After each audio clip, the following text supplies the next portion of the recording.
안녕하십니까. 담덕법률사무소 대표 변호사 박주희 변호사입니다.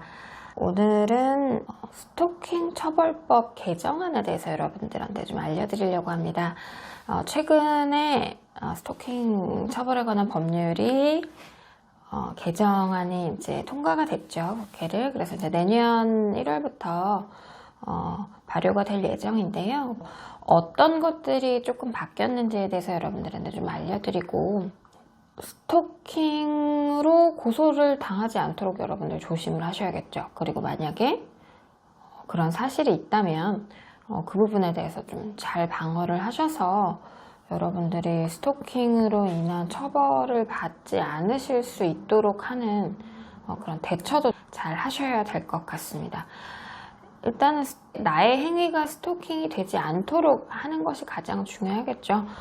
뭐 여러 가지 사안에서 스토킹이 인정이 되기가 그런 측면이 있어서 여러분들도 좀 내 행위가 과연 스토킹인지 아닌지에 대한 판단도 좀 해보셔야 되고요. 일단 그 기준들에 대해서는 저희가 좀 다음 영상에서 좀 소개를 해드리고요. 오늘은 그 새롭게 처벌이 강화된 그 개정안에 대해서 소개를 해드리려고 합니다. 첫 번째로 반의사불벌죄라는 것이 폐지가 된 거죠. 그러니까 예를 들면 피해자하고 합의를 해가지고 죄가 이제 없게끔 이렇게 만들어주는, 쉽게 말하면 그런 거죠. 예, 그렇게 만들어주는 절차가 이제 사라졌죠. 그러니까 내가 피해자가 합의를 해서 고소를 취하해주더라도 수사기관에서는 얼마든지 이 사람들에게 죄를 물을 수가 있는 거죠. 피해자가 저 괜찮아요, 이 사람 처벌하지 말아주세요 라고 하더라도 그거랑 상관이 없게 됐다는 거예요. 그래서 그런 것을 이제 반의사불벌죄라고 하는데요. 그 반의사불벌죄였던 것이 폐지가 됐죠.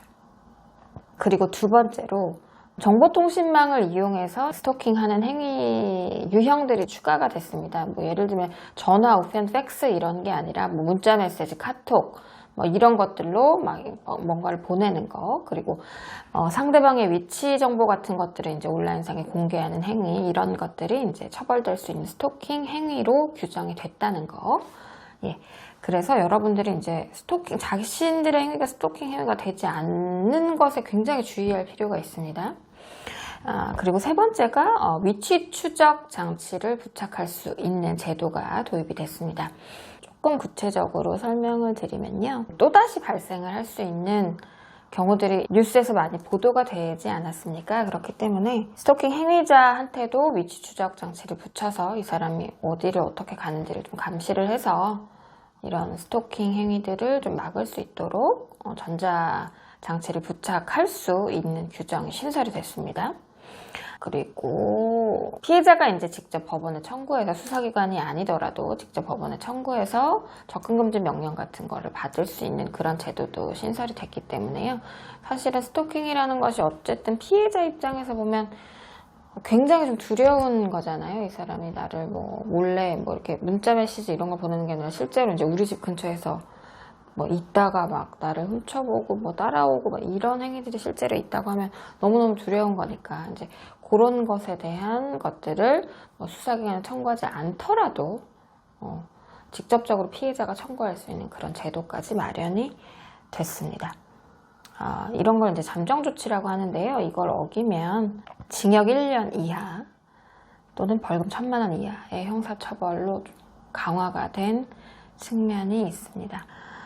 스토킹 처벌법이 인정이 되면은 3년 이하의 징역 또는 3,000만 원 이하의 벌금이 될 수 있고요. 거기에다가 좀 위험한 걸 휴대했다 그러면 가중이 돼서 5년 이하의 징역이 인정이 될 수가 있습니다. 그래서 여러분들 스토킹 행위가 되지 않도록 좀 주의를 하셔야 해요.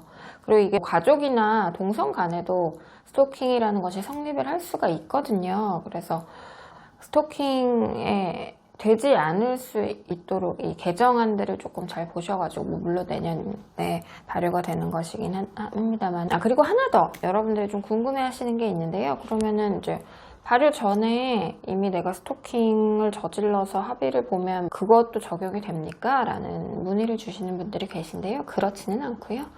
일단 그 이전에 이미 저질러진 범행에 관해서는 적용이 안 되고, 그때는 이제 내가 피해자랑 합의를 하고 피해자가 처벌을 원하지 않는다라고 하면 그때는 수사기관에서 더 이상 수사를 하지 않고 재판도 끝나고 이러는 효과가 있습니다. 그래서 일단 스토킹을 하지 않으셔야겠지만 만약에 이제 내가 그런 혐의를 받고 계신다 하시면은 개정안이 발효되기 이전의 것들은 그런 식으로 좀 대처를 하실 수가 있고요.